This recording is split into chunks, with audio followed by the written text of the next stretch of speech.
Mugamba mutya abali ku channel yaffe eyitibwa LN256 mugende maaso gyegattako. Olwaleero tugenda kufumba nva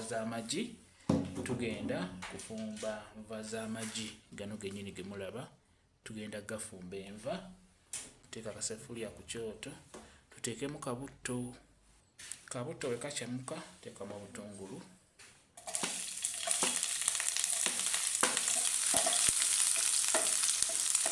Tuteekemu ne kagaliki.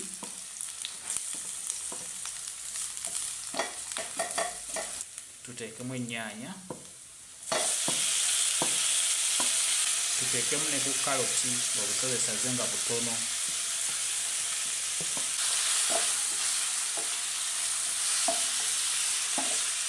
Tuteekemu kalweyiko mu birungo byaffe. Tuteekemuko ne ku kanzaali katonotono.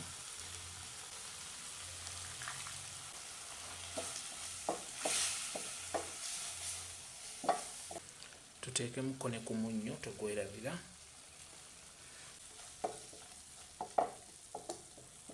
Bw'omala teekamuko ku supu, ku tusupu nga tutono. Bw'oba osiika ebirungo kikulu nnyo sooka ogiyise bulungi ennyaanya. Bw'omala teekamu kasupu bireke bitokote. Funa akantu kaffe ebbali oleete n'amagi. Tugenda kukozesa amagi 2 ge tugenda okukozesa.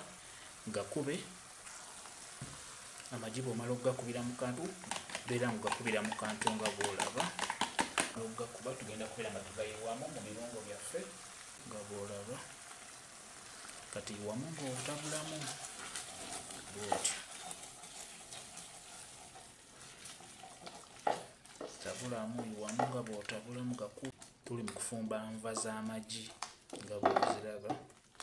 Bibeera ddala biwoomu. Izo kati ziyidde bulungi nnyo. Tozibiyisako ku kyoto. Beera ng'osobola okusooka n'olwozaako n'olaba oba omunnyo gunoze. Bwe guba gunoze beera ng'oziggyako.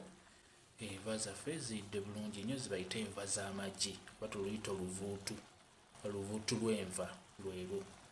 Emmere yonna eba ewoomerako. Ettooke erinyige, akawunga, osobola okuliirako omuceere bijja kuwoomera bulungi nnyo. Ze tuyita enva z'amagi. Supu teekamu mu kusinziira mugenda bbirya bameka isupu gw'oteekamu.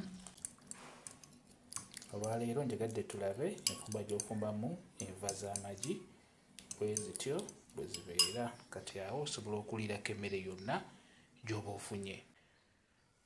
Mwebale okubeera ku channel yaffe eyitibwa LN256 mugende mu maaso n'ogyegattako mubeere bulungi. Mweraba.